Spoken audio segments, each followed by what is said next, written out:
Donc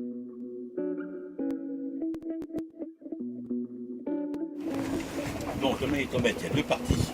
Il y a cette partie effectivement électronique, boîtier, boîtier de commande et l'autre, donc on va voir les branchements. Et l'autre partie, c'est la sonde. C'est la sonde qu'on promène, qu'on va traîner derrière, qui met en ce qu'on appelle le poisson, qui est donc le détecteur qui envoie une onde et qui la récupère après pour la transmettre ici, pour savoir effectivement quelle est la variation du champ magnétique au fond. Donc, première chose, brancher la batterie, ça se branche ici, sur le 12 volts. C'est une batterie de voiture 12 volts, traditionnelle. Donc, on le branche. Il y a des trompeurs pour arriver à caler. On branche là, on revisse, comme ça. Ici, c'est la sonde, ce qu'on appelle probe, c'est la sonde qui se branche, hein, la prise de la sonde qui se branchera là-dessus. Là pour l'instant on ne va pas la mettre parce qu'on la sortira cet après-midi en détection. Ensuite, l'autre prise dont on se sert, c'est celle-ci. De brancher directement le boîtier sur le PC, sur l'ordinateur. Là pour l'instant on ne va pas la mettre non plus. Donc là voilà. Voilà le boîtier. Donc on a plusieurs boutons. Mise en marche. Power, c'est celui-ci. Il a pris le jus, c'est bon. On a l'autre bouton, c'est celui-ci, qu'on règle en fonction du magnétisme terrestre, du magnétisme au fond. Puisque suivant le magnétisme terrestre évolue, varie. Donc effectivement, à chaque fois, pratiquement tous les ans, on est obligé de rechercher la zone pour bien se caler. Donc là, cette année, on est sur J. J ou même K, on était sur K. Donc ça, c'est pour caler effectivement la zone du magnétisme terrestre. La portée, comme on cherche des petits objets, peut-être une encre ou un canon, on reste sur le 1, x 1. Hein, si on cherchait une épave ou quelque chose de plus gros, on se mettra en x10 par exemple. Hein. Là, on reste en x1. La polarité, c'est le nombre de battements à la seconde. Hein.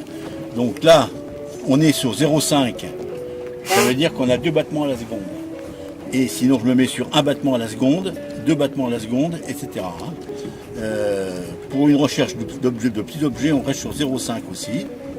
L'alarme, alors ça, on règle en fonction de la déviation qu'on va avoir ici, sur cette aiguille-là. On va la régler à 20, ça suffit, alarme à 20, voilà, le volume toujours au maximum. Donc là, les boutons sont réglés.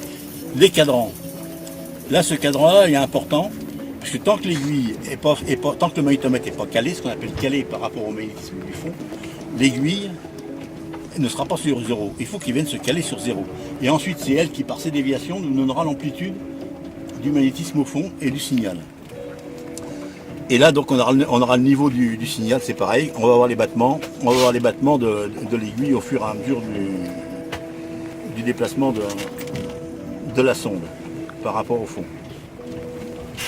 L'idéal, c'est d'avoir un signal level autour de 5, proximité de 5.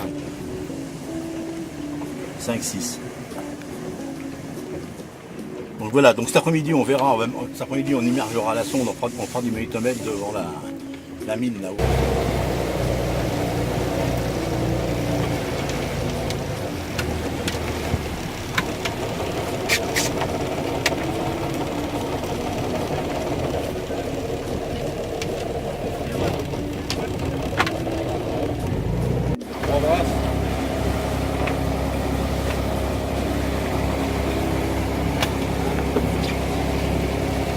Il y a déjà 3,60 m là à peu près.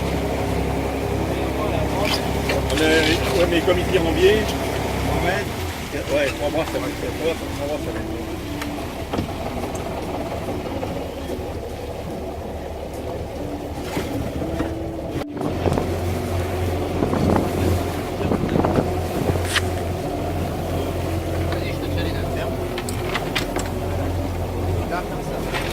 Et voilà. Donc il déroule. Par contre, ce qui est important, c'est qu'il déroule tout reste stable. Il déroule tout reste calme. Pour pas qu'on ait des feux mobiles.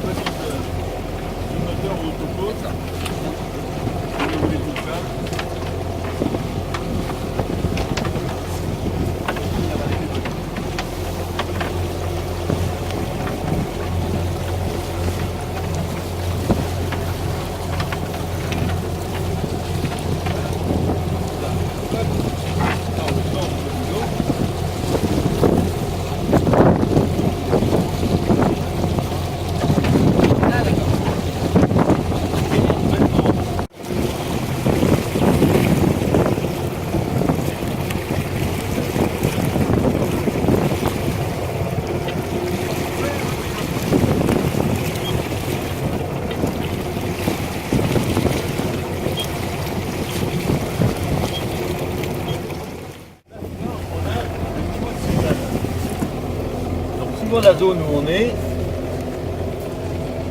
Donc j'annonce 3 nœuds en ligne droite. Hein. 3 nœuds en ligne droite. En essayant d'éviter la pointe. Ouais, 3 nœuds, ça suffit. Là, la pulsion de signal n'est pas suffisante. Donc j'essaye, je vais jouer sur le AeroTune pour obtenir un signal qui va entre 5 et 10.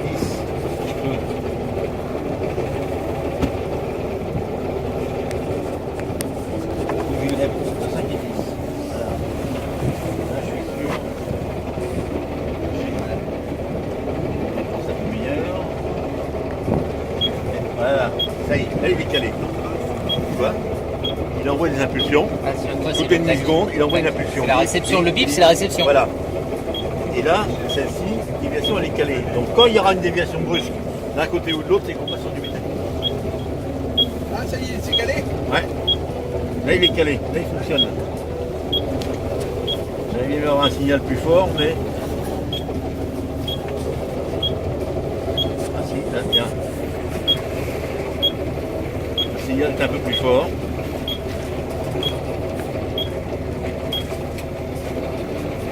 Là, il est calé. On va rester comme ça.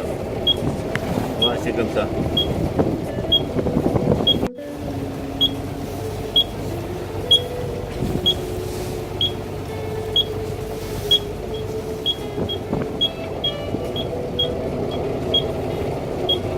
Le signal n'est pas génial quand même. Alors, le problème qu'on a, effectivement, c'est d'arriver à équilibrer la traction, la force de traction, Ouais. avec la hauteur de la sonde par rapport au fond. Normalement, il faudrait qu'on soit à 2 mètres au-dessus du fond. Et comme ici, on a des grosses roches qui remontent, Ouais. on risque de peiner. On risque de toucher.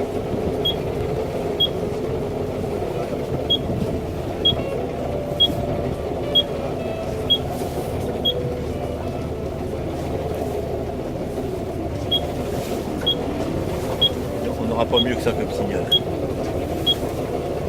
Et donc, quand tu as un Alors, vrai on va truc noter. métallique, c'est que ça décline d'un côté ou de Voilà. l'autre. Donc maintenant, on va faire prendre de quoi noter. C'est quoi écrire? On va noter à la fois la position GPS Et la déviation?